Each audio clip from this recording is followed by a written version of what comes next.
दोस्तों नमस्कार, जय हिंद। कैसे हैं आप लोग? उम्मीद करता हूँ ठीक ही होंगे।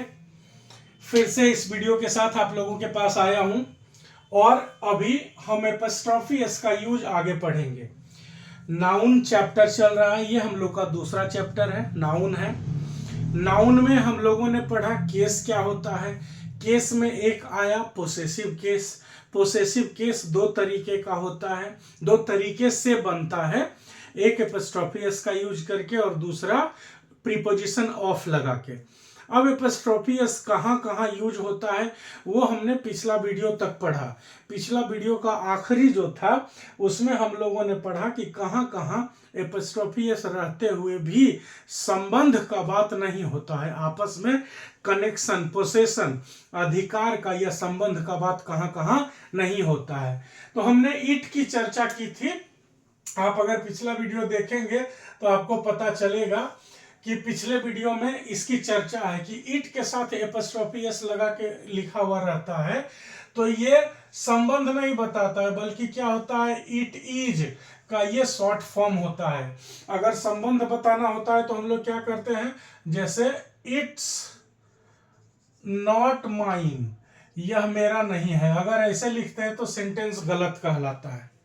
अब किसी गाय के बारे में, किसी हाथी के बारे में कहा जाएगा कि इट्स कलर इज ब्राउन, तो वहां पे ये वाला इट्स बिना एपस्ट्रॉफी वाला साइन का इट्स काम करेगा। मतलब ईट के केस में एपस्ट्रॉफी एस लगाइएगा तो ये इट इज पढ़ा जाएगा, और ईट के साथ खाली एस लगाइएगा, एपस्ट्रॉफी वाला साइन नहीं लगाइएगा तो वो अगले नाउन के साथ संबंध बताएगा। तो यहाँ पे इस तरह से लिखना गलत होगा, its tail, its colour, its cost, its price, ऐसा लिखना पड़ेगा, है ना।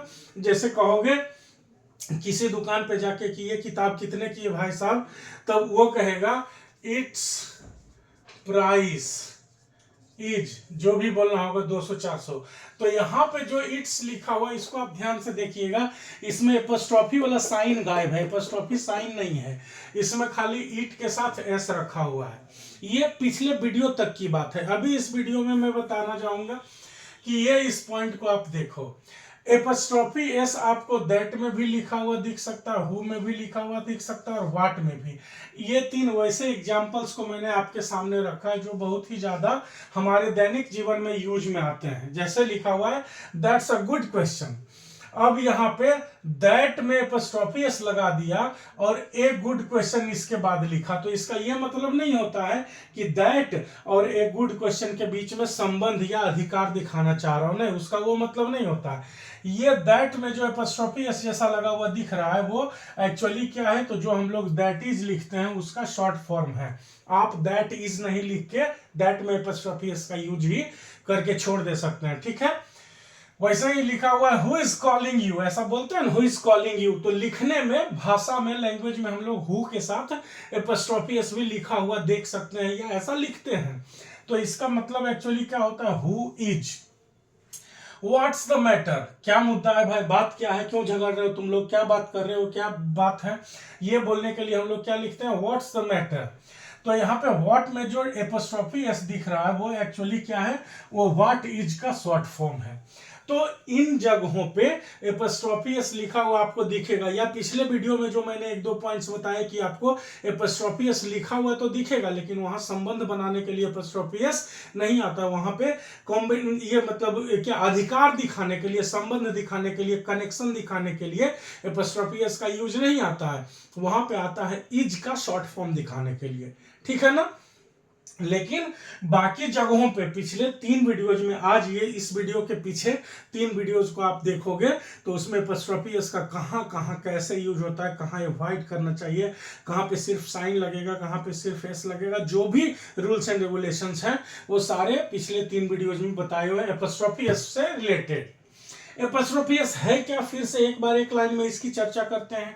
तो जब किसी दो नाउन के बीच में रिश्ता दिखाना होता है, कनेक्शन जोड़ना होता है, जैसे राम की गाड़ी, तो राम्स कार, राम और गाड़ी के बीच में कनेक्शन जोड़ना रहा, रिश्ता दिखाना रहा कि आखिर किसकी कार है भाई, तो राम की कार है।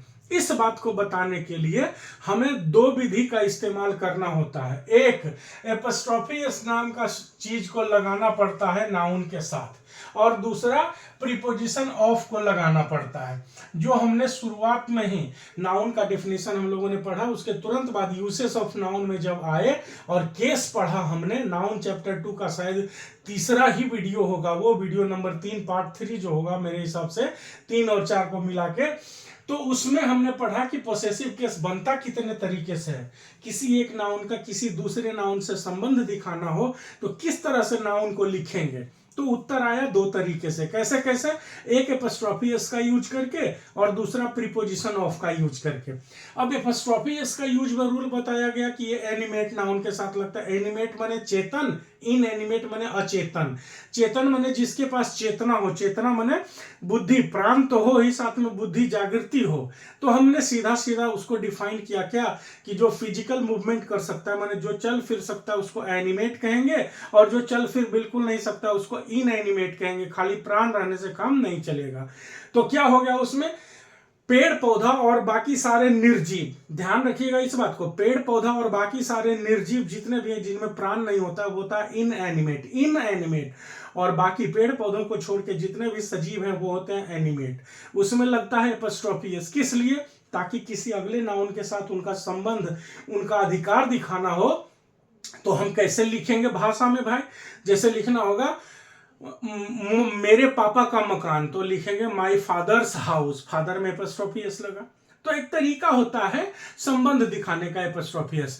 अब उसमें कहां कहां कैसे कैसे एपस्ट्रॉफी एस लगता है उसको वीडियोज में पढ़ते पढ़ते पढ़ते हम लोग यहां तक पहुंचे, और ये आखिरी पॉइंट हमने बना दिया एपस्ट्रॉफी एस के यूज का, कि कहीं कहीं पे आपको, पिछला वीडियो में भी थोड़ा सा ऐसा सेक्शन है जो कहता है कि कहीं कहीं पे आपको एपस्ट्रॉफी एस लिखा हुआ तो दिखेगा, लेकिन उसके बाद जो लिखा हुआ रहता है उससे उसका संबंध नहीं दिख रहा होता, अधिकार नहीं दिख रहा होता है।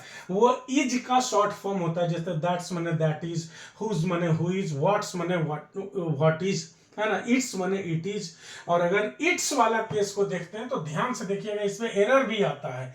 एपस्ट्रॉफी एस लगा के देगा तो ये होता है इट इज, और एपस्ट्रॉफी एस नहीं लगाएगा तब अगला नाउन जो होता है उससे इसका संबंध एक दूसरे का बनता है। ठीक है, क्लियर है ये बात। अब हम लोग आते हैं कि एपस्ट्रॉफी एस का यूज करके तो पोसेसिव केस हमने बना लिया। अब दूसरा तरीका क्या था, दूसरा तरीका है प्रीपोजिशन ऑफ का यूज करके। अब प्रीपोजिशन ऑफ का यूज कहां होता है भाई, कैसे बनता है, एग्जांपल्स के साथ देखिए। कहता है इस विधि का प्रयोग इन एनिमेट नाउन्स के साथ होता है। किस विधि का, बीच में प्रीपोजिशन ऑफ को लगाने का यूज, इसका प्रयोग किसके साथ होता है, इन एनिमेट। इन एनिमेट माने क्या होता है, अचेतन। अचेतन माने जिसमें चेतना नहीं हो, मतलब प्राण होते हुए भी शून्य की स्थिति में हो। तो हम सीधा सीधा एक ही बात कहते हैं कि जिसमें फिजिकल मूवमेंट नहीं होता हो अपने दम पे। इन एनिमेट किसको कहते हैं, एकदम ध्यान रखिएगा एक लाइन में, वैसा नाउन, वैसा कोई भी व्यक्ति, वस्तु, स्थान, किसी का भी नाम उठा लो, वस्तु और स्थान तो ऐसे भी अपने से नहीं चलेगा, उसको चलाना पड़ता है। तो वैसा कोई भी हो नाउन जो खुद से अपने दम पे फिजिकल मूवमेंट नहीं करता हो तो उसको हम लोग कहते हैं इन एनिमेट नाउन, अचेतन संज्ञा, वैसी संज्ञा जो अचेतन अवस्था में पाया जाता है। तो डायरेक्टली याद रखिए, खाली पेड़ पौधा को हम शामिल कर लेंगे और बाकी जितना भी निर्जीव होगा, पेड़ पौधा को शामिल कर लेते हैं और बाकी जितना भी निर्जीव होगा वो सब का सब, जितना भी निर्जीव हो साथ में साथ पेड़ पौधा, वो सब का सब क्या कहलाता है, इन एनिमेट नाउन्स, अचेतन संज्ञा वो होते हैं, अचेतन नाम होते हैं, उसमें चेतना नहीं होती है, वो खाली खोखला शून्य होता है। ठीक है, तो ऑफ का बता तो दिया रूल कि जो नाउन अचेतन वाला हो माने इन एनिमेट हो माने निर्जीव हो, तो निर्जीव के साथ आप ऑफ लगाइएगा। कैसे, उदाहरण से समझिए। जैसे किसी घर के रंग की बात हो तो आप दैट हाउसेस कलर, ऐसा हाउस में एपस्ट्रॉफी एस लगा के नहीं लिख सकते हैं। जैसे राम की गाड़ी लिखनी थी आपको तो आपने लिखा ना राम्स कार, राम का घर लिखना होगा तो आप लिखते हैं ना राम्स हाउस, लेकिन उस घर का रंग लिखना हो तो दैट हाउसेस कलर ऐसे नहीं लिख सकते हैं। क्या लिखना पड़ेगा, बीच में प्रीपोजिशन ऑफ लगाना होगा, कलर ऑफ दैट हाउस। क्या चीज, रंग, किस चीज का, उस घर का, तो बीच में क्या लगाए, ऑफ। क्लियर है? जैसे दिस ट्रीज ब्रांचेज, इस पेड़ की शाखाएं, नहीं ऐसे नहीं होगा, क्या होगा? ब्रांचेज, शाखाएं, किसकी? ऑफ दिस ट्री, इस पेड़ की। फिर है प्राइस ऑफ दैट बुक, कीमत किसकी? उस किताब की, तो प्राइस ऑफ दैट बुक, न कि दैट बुक्स प्राइस, ऐसा नहीं लिखते हैं। तो ये तो इन एनिमेट नाउन के लिए ओवरऑल रूल हो गया कि जो निर्जीव होंगे उनके साथ ऑफ लगाइए, उनके साथ एपोस्ट्रोफी इसका यूज मत कीजिए। ये तो बेसिक रूल हो गया। लेकिन इसमें भी कई बातों का ध्यान रखना पड़ता है, जो अभी नेक्स्ट स्लाइड में हम आपको लिख के बताएंगे। बहुत सारा ऐसा नाउन है जो है तो असल में इनएनिमेट, अचेतन, मतलब वो सजीव है ही नहीं, उसका कोई आदमी का शरीर है ही नहीं, देह होता ही नहीं है, लेकिन फिर भी हम उसको मानते हैं एनिमेट। जैसे आपको कहा जाता है कि सुप्रीम कोर्ट ने यह आदेश दिया। अब आप सोचो कि सुप्रीम कोर्ट कैसे आदेश देगा? सुप्रीम कोर्ट किसको कहते हैं? आदेश जज देता है। अब इसमें भी एक झोल है, जज किसको कहते हैं? जज तो एक पोस्ट का नाम है, उस पर रहता तो आदमी, उसका कुछ अलग नाम है।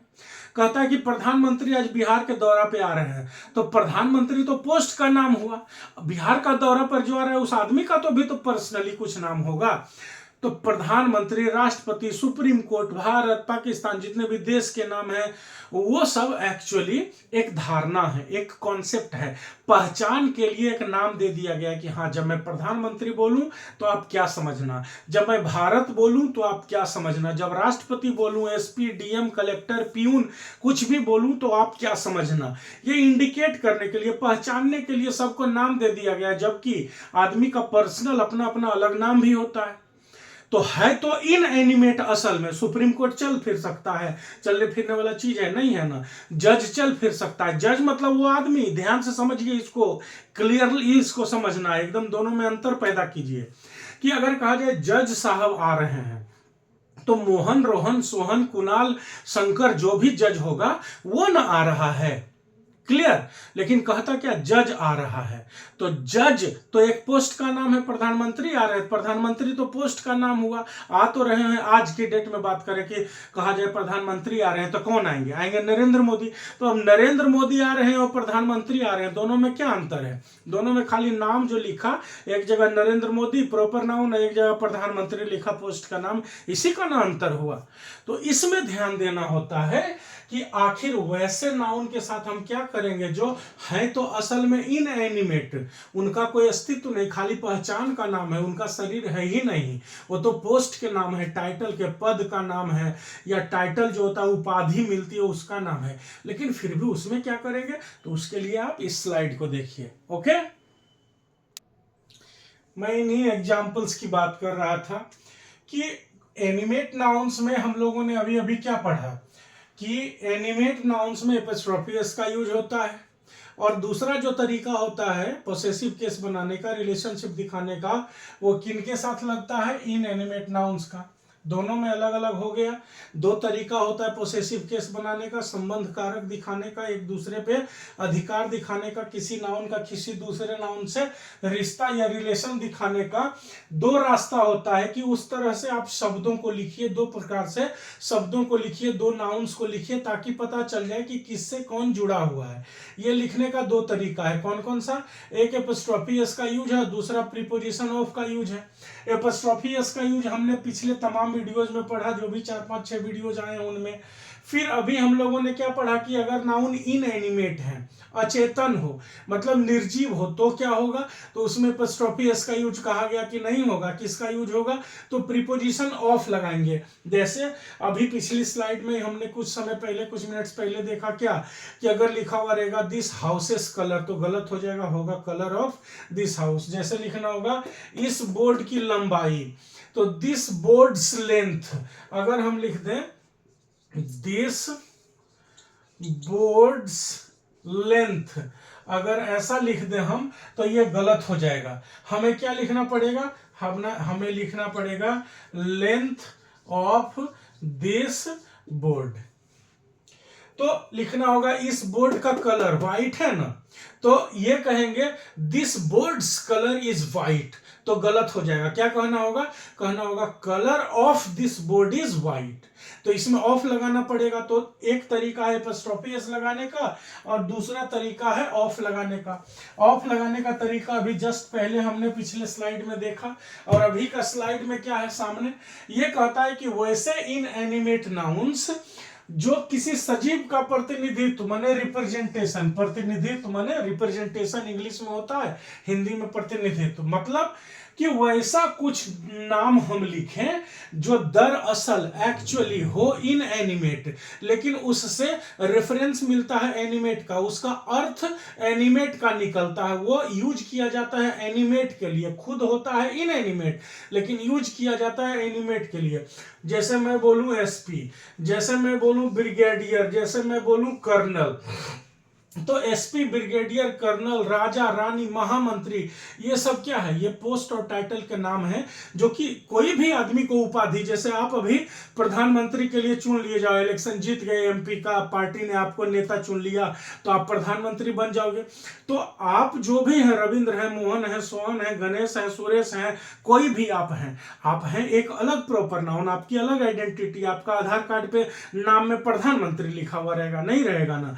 प्रधानमंत्री का भी अगर आप आधार कार्ड चेक करने जाएं तो उनमें नरेंद्र दामोदर दास मोदी लिखा हुआ रहेगा कि प्रधानमंत्री लिखा हुआ रहेगा, नहीं रहेगा। तो प्रधानमंत्री महज एक सूचक शब्द है किसी को सूचित करने के लिए। तो प्रधानमंत्री खुद कुछ नहीं है, वो एक सूचक शब्द है जो किसी एक व्यक्ति को सूचित करता है। तो वही कहता है कि वैसा कोई भी शब्द हो जो वैसे व्यक्ति को, वैसे चीज को, वैसे बात को सूचित करता हो जो होता तो इनएनिमेट है लेकिन असल में सूचक होता है एनिमेट का। ये खुद जो लिखा हुआ है ये है तो इनएनिमेट लेकिन सूचक होता है किसका, सजीव का, एनिमेट का। तो उस केस में हम क्या करते हैं, हम एपॉस्ट्रोफी एस भी लगा सकते हैं और ऑफ वाला भी मेथड लिख सकते हैं, दोनों लिख देंगे, कोई दिक्कत नहीं होता। जैसे प्रधानमंत्री का घर ऐसा लिखना होगा तो हम द प्राइम मिनिस्टर्स हाउस भी लिख सकते हैं या house of the prime minister भी लिख सकते हैं, ये हम दोनों लिख देंगे, कोई दिक्कत नहीं होगी। वैसे ही लिखना होगा द सुप्रीम कोर्ट्स ऑर्डर्स, मतलब सुप्रीम कोर्ट के आदेश जो है, या the orders of the supreme court, दोनों तरीका लिखेंगे, कोई दिक्कत नहीं होगा। फिर है इंडियाज पॉपुलेशन, भारत की आबादी, या पॉपुलेशन ऑफ इंडिया, दोनों लिख देंगे, कोई दिक्कत नहीं है। अब कहो इंडिया से कौन आदमी बनता है। हाँ, आप सोचो प्रैक्टिकली हम अपने आम जीवन में बोलचाल की भाषा में भारत माता बोलते हैं ना, भारत को एक मदर फिगर मानते हैं कि हाँ एक व्यक्ति है, माता है, हमारी मातृभूमि है। फादर फिगर बोलते हैं, जैसे कंट्री को लोग मदरलैंड बोलते हैं, फादरलैंड बोलते हैं, नहीं बोलते हैं ना, मातृभूमि मदरलैंड, फादरलैंड पितृभूमि बोलते हैं, नहीं बोलते हैं। तो हम भारत भले एक नक्शा है, एक ज्योग्राफिकल एरिया है, एक भौगोलिक क्षेत्र है, चारों तरफ से बाउंड्री बना दिया गया, कहा गया कि हाँ भाई इसका नाम भारत है, वो बात अलग है। लेकिन भारत को हम लोग खाली धरती का टुकड़ा नहीं मानते, हम भारत को माता मानते हैं। तो नाम है भारत, इनएनिमेट है, खुद इंडिया चल फिर सकता है, कहेगा कि देखो तो इंडिया आ रहा है दौड़ते हुए, ऐसा है, संभव नहीं होगा। इंडिया सो रहा है, ऐसा नहीं होगा। लेकिन इंडिया कहने से किसी वैसे व्यक्ति का हम तात्पर्य समझ जाते हैं जिससे हम मातृभूमि कहते हैं, तो इसमें एपॉस्ट्रोफी एस भी लगा सकते हैं। और असल में ये इनएनिमेट है चूंकि, तो ये तो इसका अधिकार ही है प्रीपोजिशन ऑफ लेने का, इसलिए हम दोनों तरह से इसका यूज करते हैं। क्लियर है? इस बात पे और खास ध्यान दीजिएगा, सवाल बहुत आसान लगेगा यहां से अगर सवाल कोई उठता है तो, लेकिन बहुत ही इजी सवाल में लोग आसान सवाल में लोग फंस जाते हैं। मीटिंग ऑफ मंडे नहीं होगा, चाहे कहे कि मंगलवार का तापमान सोमवार से कम था, तो मंडेज टेम्परेचर और ट्यूसडेज टेम्परेचर लिखेंगे। क्या लिखेंगे? लिखेंगे Mondays temperature. Temperature of Monday नहीं लिखते हैं, गलत हो जाएगा। ट्यूसडेज टेम्परेचर, TUESDAY, इसमें एपॉस्ट्रोफी एस लगा के ट्यूसडेज टेम्परेचर लिखेंगे, टेम्परेचर ऑफ ट्यूसडे नहीं लिखेंगे। दिन का जो नाम होता है उसमें हम एपॉस्ट्रोफी एस लगा के बात को लिखते हैं, उसमें अगर हम प्रीपोजिशन ऑफ का यूज करेंगे तो गलत हो जाएगा।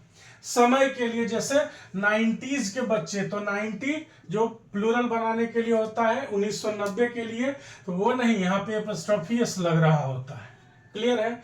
जो पीरियड ऑफ टाइम होता है 2 घंटा, 4 घंटा, 10 दिन, 1 महीना, 2 महीना, 6 महीना, 1 साल, 2 साल, तो उसमें भी एपस्ट्रॉफी एस लगता है, उसमें भी ऑफ नहीं लगता है। क्लियर है, एकदम इंपॉर्टेंट है, इसको ध्यान में रखिएगा।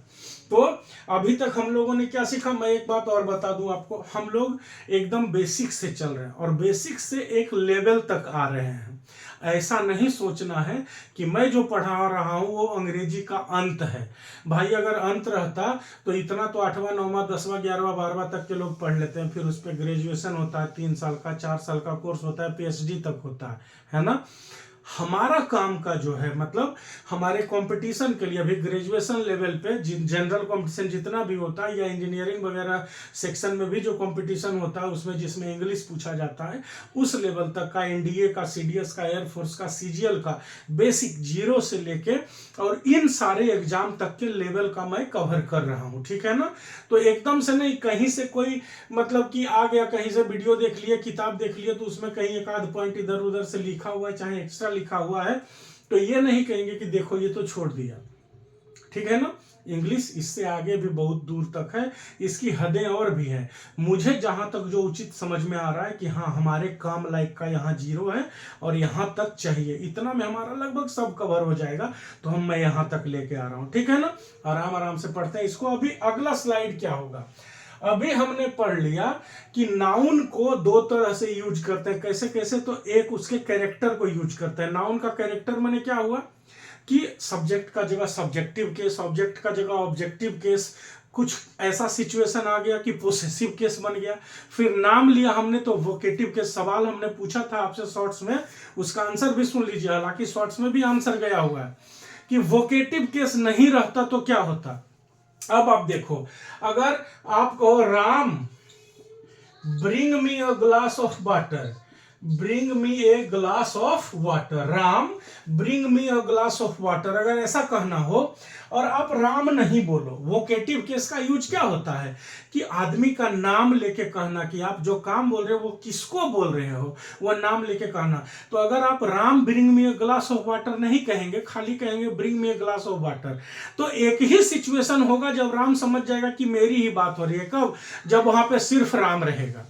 लेकिन मान लो सभा में बैठा हुआ है, मैंने वही एग्जाम्पल उस समय भी वोकेटिव के समय में भी बताया था कि मान लीजिए सभा में 50 लोग, 100 लोग, 1000 लोग बैठे हुए हैं, 15-10 लोगों को पुरस्कार देना है। अब सारे लोग बैठे हुए हैं तो विनर का नाम जब तक नहीं बुलाइएगा कि फर्स्ट प्राइज, हाँ तो मिस्टर राम स्टेज पे आइए, तो मिस्टर राम अगर नहीं कहिएगा, खाली कहिएगा स्टेज पे आइए, तो कौन आएगा स्टेज पे। इसलिए किसी भी बात में जब नाम लेना जरूरी हो जाता है, इसके लिए कि जो भी बात मैं आगे बोलने जा रहा हूं वो किसके लिए बोल रहा हूं, किसको संबोधित करके, तब हमें नाम लेना जरूरी हो जाता है। तब बिना नाम लिए काम नहीं चलता है। और वही जो नाम हम लेके पुकारते बुलाते हैं, किसी को कोई काम कोई बात कहते हैं, तो वही नाम जो सेंटेंस में यूज हुआ, तो वो नाउन कहा जाता है कि देखो यहाँ पे नाउन का वोकेटिव केस यूज हुआ है। अगर ये नहीं यूज होता वोकेटिव केस, तो पता ही नहीं चलता कि किसकी बात हो रही है। इसलिए किसी भी व्यक्ति को क्लियर करने के लिए कि हम बात किसकी कर रहे हैं,